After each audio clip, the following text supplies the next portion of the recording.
जलाओ कर के जलाना क्या है?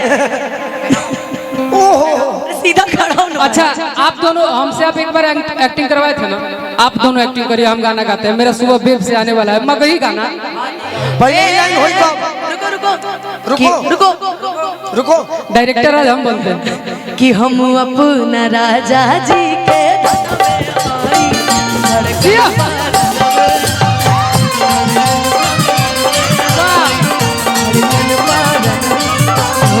राजभोग तारे पिया हमारे हम उनकर सही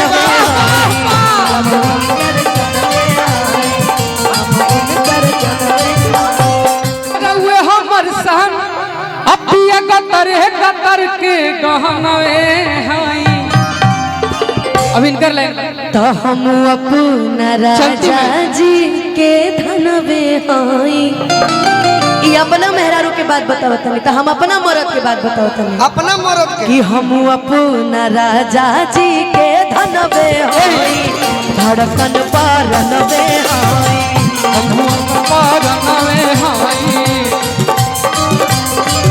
हो राजभोग तारे पिया हमारे को हम उनकर धनवे हई।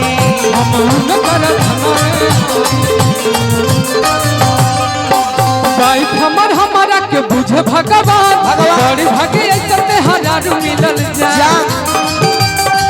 जब भगवान धीरे धीरे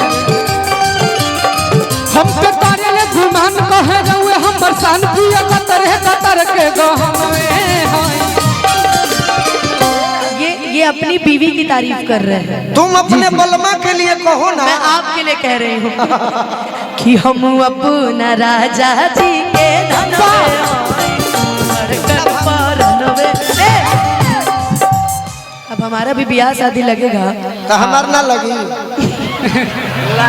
भोला बाबा भोला भोला बाबा गरखा से चल के रोआ स्वागत शब्द से अच्छा से करो।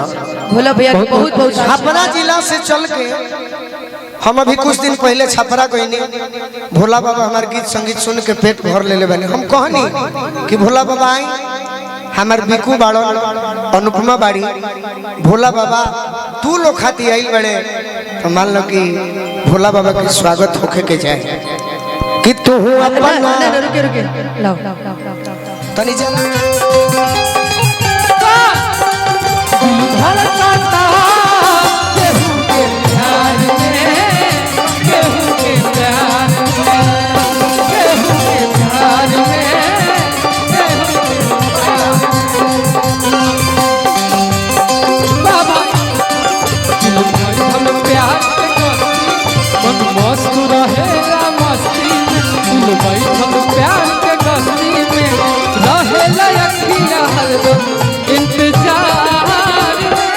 क्या करें बोलू भैया? क्या सर शत्रुघ्न भैया जा रहे हैं क्या? नहीं क्यों जा रहे हैं? अच्छा इसलिए तो बोल रहे थे क्यों जा रहे हैं। हमारे फूफा जी के सब दोस्त यार मित्र जल्द एसपी बनिए मैं देखना भैया भैया भैया भैया इधर ना लिखे वो रहेगा। अच्छा कि तू हमार लेकिन हम अब तू कहला तो हम कुछ खुल के कहीं खुल के और कितना जहिया से तोहरा देखलियो दिमाग भइल सीज के आगे।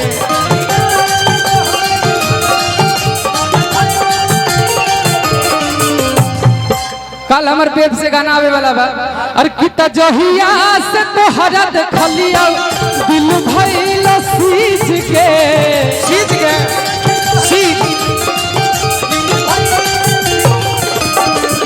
जहिया से तोहरा देखलियो दिमाग भेलो सीज के आ काहे आ तोरे चलते भेलियो छौड़ी दिल के मरीज के।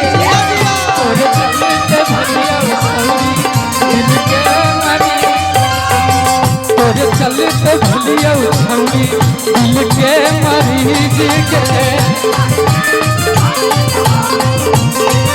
एक मिनट, ये गाना मेरे पे सूट नहीं कर रहा है। जो अभिनय किया है ना ये गाना उन्हीं पे सूट कर रहा है कि तोरा चलता भली